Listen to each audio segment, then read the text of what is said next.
You don't just wake up one day and decide to stop visiting people. It happens quietly, slowly, like how dust gathers on furniture you swore you'd wipe down tomorrow. Then tomorrow becomes next week, and before you know it, months pass. You used to be the one calling, showing up with cake, folding chairs in the trunk. Now you hear someone had a birthday, 3 weeks ago, and you didn't even know. But here's the thing. If you're over 70 and you've started pulling back, there's a reason. Actually, 6 big ones. And they're not what people think. They'll say you're grumpy, stubborn, set in your ways. But those lazy labels miss the truth entirely. The first reason's the most obvious and the least talked about. Energy. Not the lack of it, exactly. More like the careful management of it. You used to have a reserve tank. You could push yourself a little farther, stay a little longer, chat a little more. Now, that tank's been replaced with a blinking fuel light. You might still have good days, but you measure them in spoons. Everything costs something. A shower, a drive, that smile you put on even when you're not feeling it. And when you weigh all that, sometimes you just say, not today. And no, it's not about laziness. It's about prioritizing. You learn to spend your energy like it's gold, because it is. Then there's reason number 2, the shifting of conversations. You notice it when you're at someone's house and suddenly they're talking about a celebrity you've never heard of, or a new app, or some meme they all saw. Everyone's laughing, and you're just nodding, smiling politely. But you feel it, the subtle nudge toward the edges of the room. What people don't understand is, when you're older, you're not just living in a different body. You're living in a different era. You carry a world inside you that most folks under 50 wouldn't recognize. The songs, the rules, the way people spoke to each other. And when no one speaks that language anymore, it gets lonely in a room full of people. Third reason, the toll of grief. No one tells you this, but by 70 you start living with ghosts. Not the spooky kind. The kind that sit quietly in the corners of your heart. Old friends, a sibling, a neighbor who used to call every Sunday, people you once laughed with until your sins hurt. They're gone now, and every gathering reminds you of who's missing. You sit down at a table and think, this is where Harold used to sit. Or, remember how Jean always brought her famous lemon squares? And suddenly your chest tightens, because even the happiest occasions carry a whisper of absence. And when you try to explain this, people nod with sympathy, but they don't feel it. Not really. Not until they've lost that many people, too. That kind of grief changes how you show up, or whether you show up at all. Number 4 is a tricky one.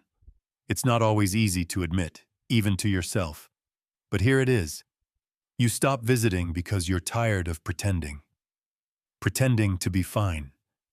Pretending you're not in pain. That you heard every word.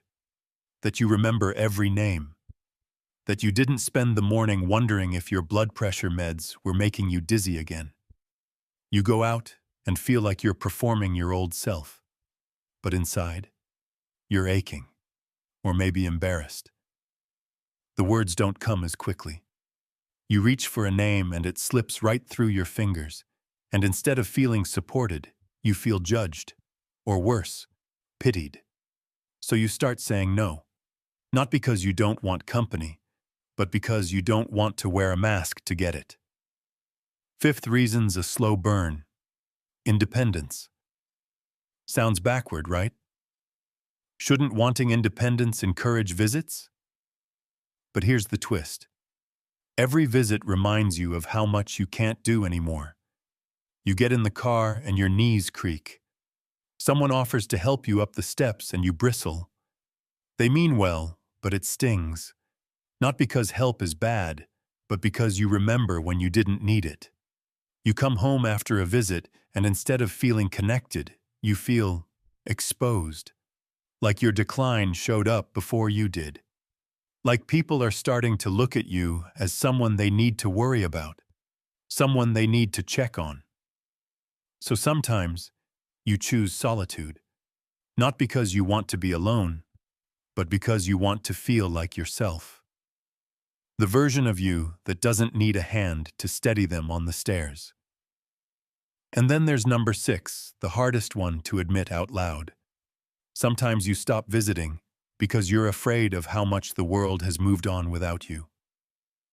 You walk into a place that used to feel like home, church, the local diner, even your cousin's living room, and suddenly nothing is familiar. The staff's changed. The menu's different. The cousin has grandkids now, and they're all on their phones. You feel like a stranger in places that once held your laughter. Like you've become an observer of life instead of a participant. And that realization cuts deep. So you retreat.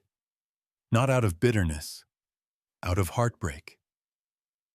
Because no one tells you how much courage it takes to keep showing up to a world that keeps moving while you're slowing down. But here's the thing most people miss. These 6 reasons, they don't mean you've stopped caring. They don't mean you've given up. They just mean your reasons for showing up have changed. Your needs have shifted. Your heart is still open, but your threshold for noise, for effort, for discomfort, it's not what it used to be. And if people could see that, really see it, maybe they'd stop calling it isolation. Maybe they'd start calling it adaptation. Because that's what it is. You're not fading away. You're conserving, choosing carefully, protecting what little energy and dignity you still have left to spend. Now, some people won't get it. They'll keep asking why you never come around anymore, why you don't call as often. And maybe you'll feel guilty. Or maybe, just maybe, you'll smile a little. Because you know something they don't. You haven't vanished. You've simply become more selective about where you bloom. And here's the part no one likes to admit out loud, least of all to themselves. Sometimes you don't visit because you're not sure how much longer you'll be able to. That ticking clock? You hear it. Not in a dramatic, end is near kind of way. More like a quiet hum behind everything. You forget a name and think, is this just old age or the beginning of something worse? You feel a sharp pain and wonder, is this nothing or is this the one? So you stop overextending.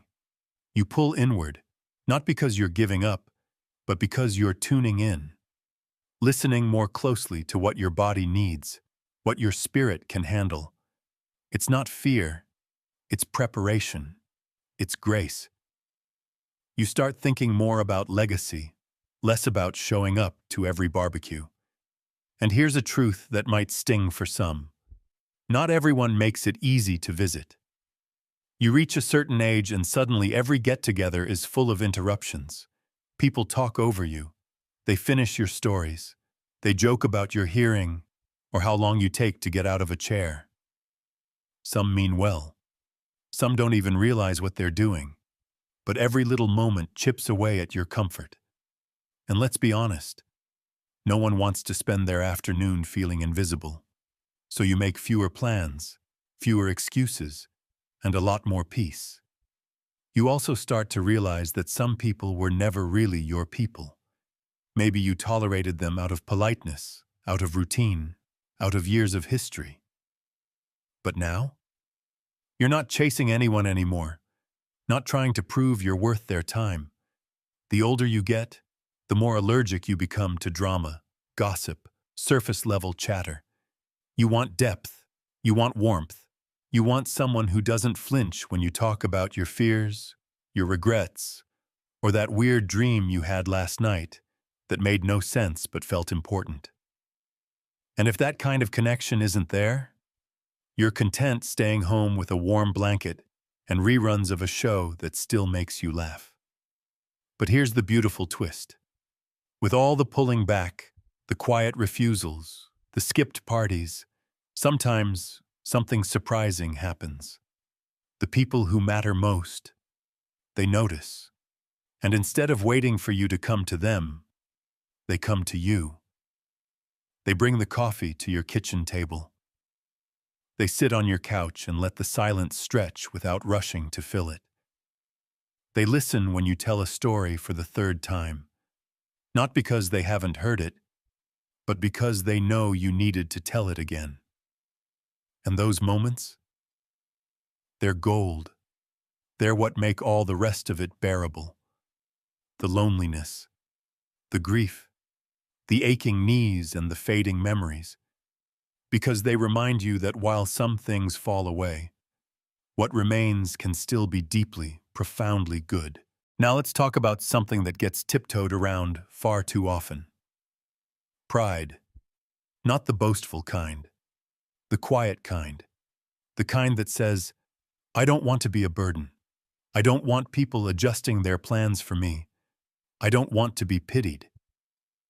So you say no, not because you don't want to be included, but because you don't want to slow anyone down. It's heartbreaking, really. You watch your family run around, living their full-color lives. Soccer games, work trips, new babies, and you're happy for them. You really are. But somewhere deep down, you feel like the world's moving too fast for you now. Like there's no safe place to step without getting trampled. So instead of asking them to wait, you just sit this one out. You tell yourself you're being noble, thoughtful, but it still hurts. And you wonder, if you disappeared for a week, who would notice? If you didn't send the Christmas cards, would anyone remember to send one back? These thoughts creep in slowly, and they linger, especially in the quiet hours. But then comes the unexpected. Sometimes all it takes is one phone call, one surprise knock on the door, one grandchild who wants to hear your version of the family story. And suddenly, you're back. Not all the way. Not forever, but enough. Enough to feel seen. Enough to want to bake something again, even if it takes you twice as long and leaves the kitchen looking like a flower bomb exploded. That's what people don't understand. We don't stop visiting because we've stopped loving. We stop because we're waiting. Waiting for someone to meet us where we are. To slow down just enough for us to catch our breath. To ask how we're doing and actually want the real answer. And for the ones who do that, we light up. We bloom. We remember how much we still have to give. Because yes, we move slower. Yes, we forget things. But we've got stories no one else can tell. Lessons people didn't even know they needed. We've lived enough lives in one lifetime to fill a dozen books, and some of us are still writing chapters. So if you're over 70 and find yourself staying home more, missing gatherings, leaving calls unanswered, don't be ashamed. Don't let anyone guilt you into thinking you're becoming less. You're just learning the art of honoring your limits and listening to your needs. And if you're watching this and thinking of someone in your life who's pulled back, don't push them to show up. Show up for them. Don't wait for a holiday. Bring the party to their front porch. Or better yet, just sit beside them in the quiet. You might be surprised how much joy lives in that kind of stillness. Because in the end, it's not about going out to see the world. It's about knowing the world hasn't forgotten to come see you. So if you made it all the way here, tell us, have you noticed this shift in yourself or someone you love? Drop your city in the comments too. We read every single one, and it helps us feel a little closer to all the places this message is reaching. And if this spoke to your heart, we'd love to have you with us. Hit that subscribe button so we can keep walking through these honest moments together, one story at a time. After all, The world moves fast, but here we make space to breathe.